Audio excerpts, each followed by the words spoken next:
Trump told Axios that Iran is choking like a stuffed pig. Those are his exact words. The blockade is more effective than the bombing, he said. Iran is being squeezed harder than any country in modern history. And then, in the same press cycle, Iran's Joint Military Command said something that I want you to pay attention to because the specific language is doing very specific work. It said, Iran's armed forces have their hands on the trigger. It said the moment the enemy makes the slightest mistake, it will be met with full force. And then it named no condition under which the trigger would not be pulled. Hold those two statements next to each other right now. America's president says Iran is choking. Iran's military command says hands are on the trigger with no condition attached. Both statements are official. Both are on the record. Both cannot simultaneously be a complete description of the same situation. A country that is genuinely choking names the condition that stops the pressure. A country that gives an unconditioned military warning is not calculating that it is choking. Oil is at $106. Germany's chancellor has said the Americans clearly do not have a convincing negotiating strategy and that the U.S. is being humiliated by Iran. China has said nothing about any of it. Not about Trump's stuffed pig statement, not about the IRGC's unconditioned warning, not about Germany's humiliation verdict. Zero words from China about the most alarming combination of statements in this entire conflict. Everyone covering this is treating Trump's choking claim and the IRGC's trigger statement as two separate stories from opposite ends of the negotiating spectrum. I want to argue they are not separate. They are one signal. And the signal is not about who is right about Iran's condition. The signal is what happens when a country removes the off switch from its military warning at the exact moment its adversary calls it choking. Because in 60 days of this conflict, every Iranian military warning before this one named a condition. Respond if you bomb, retaliate if you seize ships, close Hormuz if you resume strikes. Each warning told you what not to do. This warning told you nothing about what not to do. Just hands on the trigger. Here is the question that needs answering. How does a country under the most intensive American economic and military pressure in modern history issue a threat with no condition attached? What is the structural foundation of removing the off switch? One word, China. Not China as a diplomatic actor, China as the economic architecture that makes the off switch unnecessary. A country that genuinely needs the pressure to stop names its condition because it needs the other side to know what to do. A country whose oil revenue is flowing at 1.84 million barrels per day through China's dark fleet, more than before the war started, does not need the pressure to stop. It can sustain the pressure. And a country that can sustain the pressure indefinitely has no strategic reason to tell its adversary what would end the threat. The absence of the condition is Iran confirming that China's system is working. I call it the unconditioned warning. And once you understand what it means when a country under maximum pressure removes the off switch from its military threat, you will never read another IRGC statement the same way again. Start with what the four signals together tell you that none of them tells you alone. The first signal is the military command statement. Hands on the trigger, slightest mistake, full force. Military commands issue warnings. That is their function. The specific pattern to watch is not the warning itself, but whether the warning includes a condition. Previous IRGC warnings in this conflict included conditions. We will respond if you enter Iranian waters. We will retaliate if you seize our ships. We will close Hormuz completely if you resume bombing. Those are conditioned warnings. They tell you what not to do. They preserve a diplomatic path because they define the boundary of escalation. The current warning tells you nothing about what not to do. It just told you the trigger is loaded. The absence of the condition is the analytical signal. A country that still wants a diplomatic outcome tells you how to avoid the trigger. A country that has internally decided the diplomatic outcome is no longer the primary path stops naming conditions.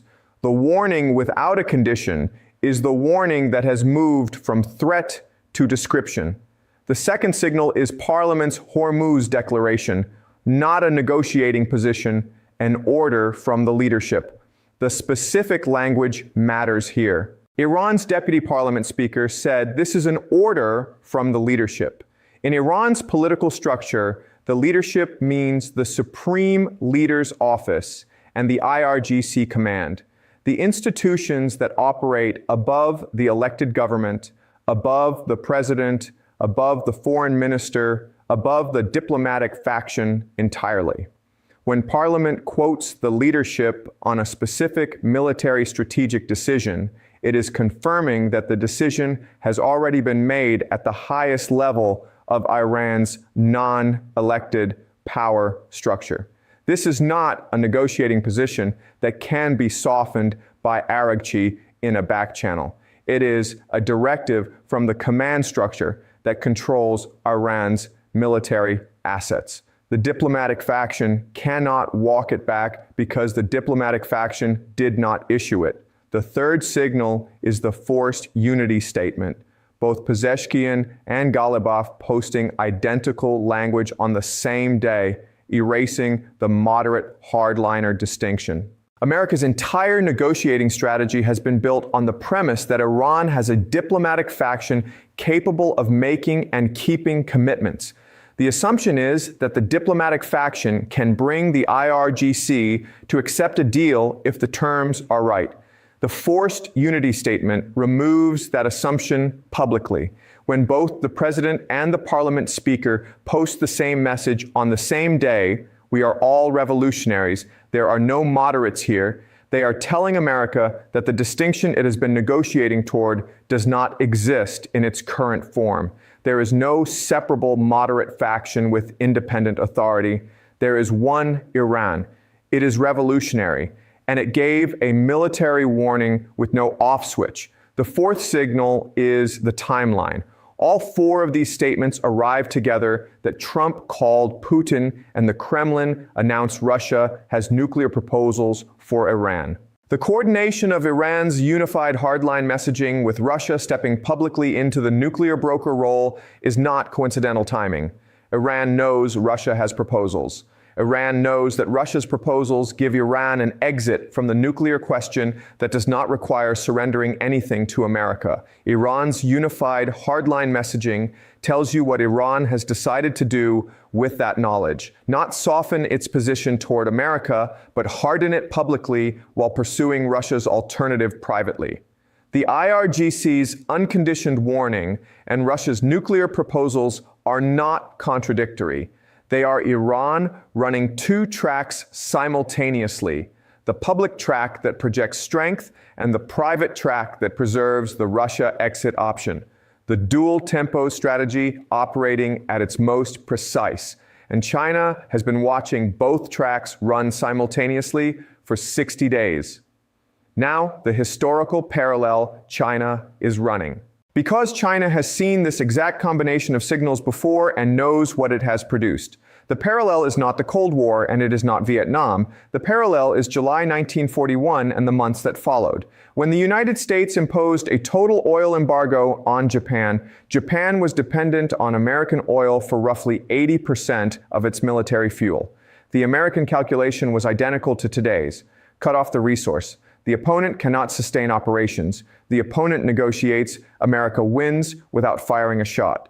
For several months after the embargo, Japan appeared to be negotiating.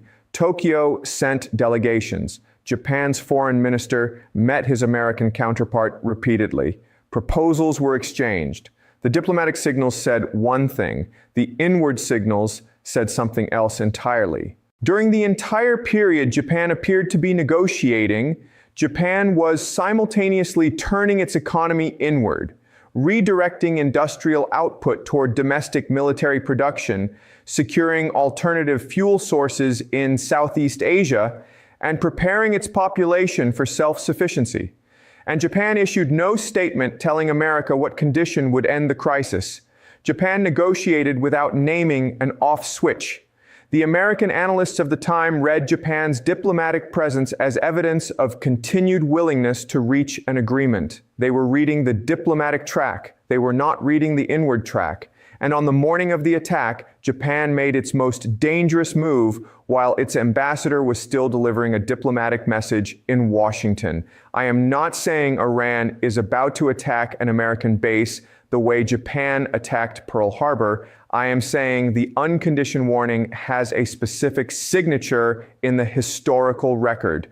A country that issues a military threat with no exit condition is not a country calibrating its pressure for a negotiated outcome. It is a country that has internally completed a calculation about whether the dangerous move is preferable to continued absorption of pressure. And when that calculation is complete, the public signals stop including off switches because the country no longer needs the other side to know how to stop the threat.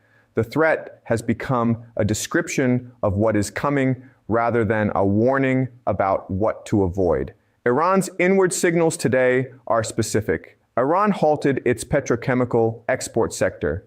$13 billion per year redirected inward rather than sold abroad. Iran's food and medical supply chains have been secured against continued blockade. Iran's underground military infrastructure was being cleared and reinforced during the ceasefire window, confirmed by CNN satellite images. Iran is not turning inward the way a country waiting to negotiate turns inward. It is turning inward the way a country preparing for extended self-sufficiency turns inward. That is the direction the 66K transcript described precisely. And the direction has not changed since that video was produced. The diplomatic track has Arakchi visiting mediators. The inward track has petrochemicals redirected, tunnels cleared, and an IRGC command issuing warnings with no conditions attached. China is reading both tracks. Washington is reading one. China has studied this pattern for generations. China built 1.2 billion barrels of strategic crude reserve from sanctioned Iranian and Russian oil, precisely so that when the pattern's most dangerous outcome arrived, China would not be the country scrambling for supply. That reserve was not built in reaction to this war. It was built in anticipation of exactly this moment, when Iran's signals shift from conditioned warnings to unconditioned ones, and the distinction matters.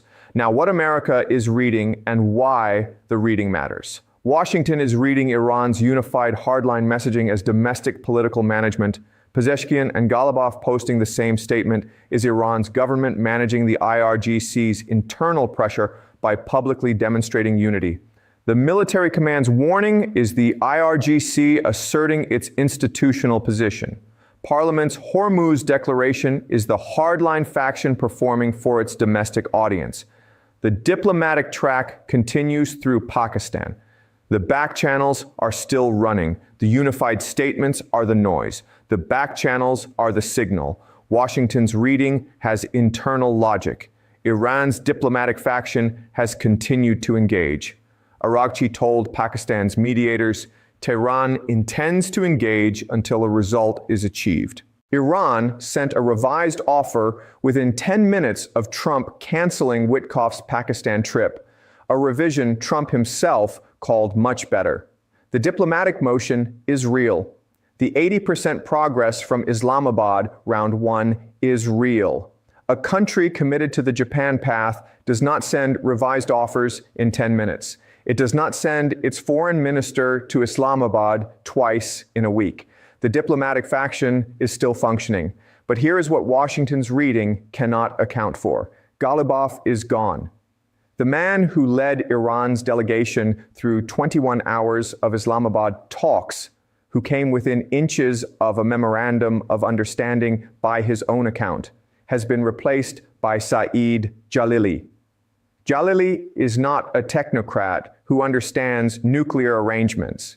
He is the hardliner who ran for president on a platform of refusing nuclear concessions. He rejected the 2015 nuclear deal from the opposition. His appointment as the new negotiating lead is not a diplomatic shuffle. It is the IRGC telling the diplomatic faction which direction the negotiation is authorized to go. Araghchi can engage, Araghchi can be present. Araghchi cannot say yes to anything that requires nuclear concessions because Jalili is now the authority that sets the boundary of yes. Washington is reading Iran's continued diplomatic presence as evidence the diplomatic faction is still in control. The diplomatic faction is still present. The question is what it is authorized to deliver. And the appointment of Jalili, combined with the unconditioned military warning, combined with the leadership's permanent Hormuz order, combined with the forced unity statement erasing the moderate category, tells you what the diplomatic faction is not authorized to deliver: nuclear concessions, which is Rubio's stated primary war aim. Let me steelman the position that the unconditioned warning changes nothing strategically, because the counter-argument is serious. The optimistic reading is that Iran's hardline messaging is the standard posture a country under maximum pressure must maintain for domestic consumption. No Iranian leader can be seen publicly softening their position while American ships are turning back Iranian tankers and Trump is calling Iran choking like a stuffed pig. The IRGC's unconditioned warning is the IRGC doing what the IRGC always does: projecting strength for the domestic audience that is watching Iran get blockaded and wondering why the leadership is not responding. The warning is a performance for the Iranian street, not a strategic signal to Washington. The steelman also argues that the forced unity statement is the opposite of strength. When two politicians post the same message on the same day, it is because someone told them to post it, which means someone calculated that the appearance of unity had to be manufactured. Genuine unity does not require coordinated, identical posts. The forced unity statement is evidence of internal fracture, not the elimination of it. The hardliners forced the statement because they needed it, which means the diplomatic faction is still there, still pressuring, still capable of delivering something if the conditions are right. On Jalili's appointment, the steelman argues that Jalili negotiates too. He met with European powers before the 2015 deal, even as he publicly opposed it. His appointment may be the IRGC signaling what the minimum acceptable terms are, not the end of negotiation, but the definition of the floor. Jalili in the room tells America where the nuclear floor actually is, which is more useful than Araghchi in the room without clarity on how far the IRGC will let him go. All of that is coherent. The unconditioned warning may be domestic performance. The unity statement may reveal fracture rather than conceal it. Jalili may be the floor signal rather than the end of negotiation. But here is what the steelman cannot account for: the combination, not any single signal, the combination of all four in the same week. Every one of the steelman's explanations works for an individual signal in isolation. But when four signals arrive simultaneously, the military warning with no condition, the permanent Hormuz order from the leadership, the battle until final victory declaration, and the forced erasure of the moderate category, the explanation that each one is individually manageable domestic performance cannot explain why all four arrived together. The timing of a combined signal is itself a signal. Four separate domestic performances do not coordinate to arrive simultaneously by accident. Someone in Iran decided to send all four at once. That decision, the decision about timing, is the signal the steelman cannot explain away. Watch three things as the unconditioned warning runs. The first is whether Iran's military command issues any statement in the next 72 hours that includes a condition. The absence of the condition in the current IRGC statement is the signal. If the next IRGC statement returns to condition language, we will respond if the blockade is not lifted within a specific time frame. We will act if negotiations do not produce a framework by a named date. The diplomatic faction has reasserted enough internal authority to put the condition back. The condition is the off switch. Its presence means the diplomatic faction is still in control of the military's public messaging. Its continued absence means the IRGC has decided the condition is no longer part of the signal it is sending. Watch the next IRGC statement specifically for any named condition. A conditioned warning says there is still a diplomatic path. An unconditioned warning says the path is closing. The second is whether Araghchi's revised offer, the one Iran sent within 10 minutes of Trump canceling the Pakistan trip, included any nuclear language. Trump called it much better without detailing what changed.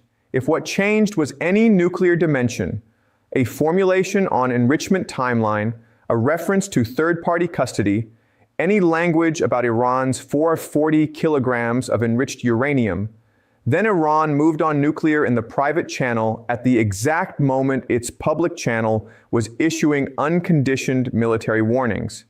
That combination, public hardening with private nuclear flexibility, is the diplomatic faction and the IRGC both operating simultaneously on different tracks. Watch what the much better offer actually contained.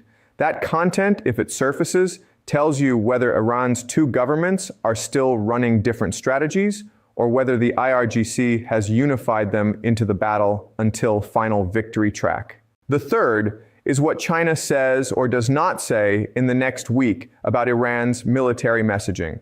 China has been present in every dimension of this conflict's economic architecture. The Dark Fleet, the yuan payments, Wang Yi's 26 calls, the Security Council veto. China has said nothing about Iran's unconditioned military warning, nothing about the permanent Hormuz order, nothing about the forced unity statement. That silence is China's most precise possible signal. A country that is genuinely alarmed by its partner's military messaging says something, calls for restraint, reminds both sides of the diplomatic stakes, registers concern. A country that has already calculated which path its partner is on says nothing, because saying something might change the path, and the path China has already calculated is the one China-built 1.2 billion barrels of strategic reserve to navigate. Watch whether China breaks its silence about Iran's military messaging in the next week. If China speaks, the path has surprised China. If China stays silent, China already knew. Push back on this if you see it differently. Read the IRGC statement, the exact language about hands on the trigger and no named condition. Read Parliament's permanent Hormuz declaration, the specific phrase order from the leadership and what that phrase means in Iran's political structure. Read the forced unity statement, both the president and the parliament speaker posting identical language on the same day, and ask what that coordination required internally.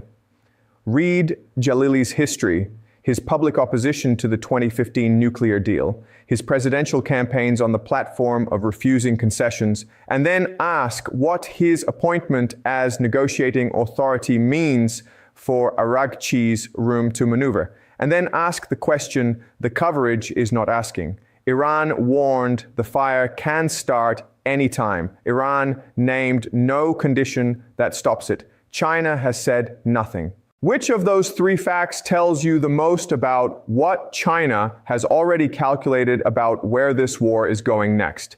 China already has an answer to that question. And the answer is not a ceasefire.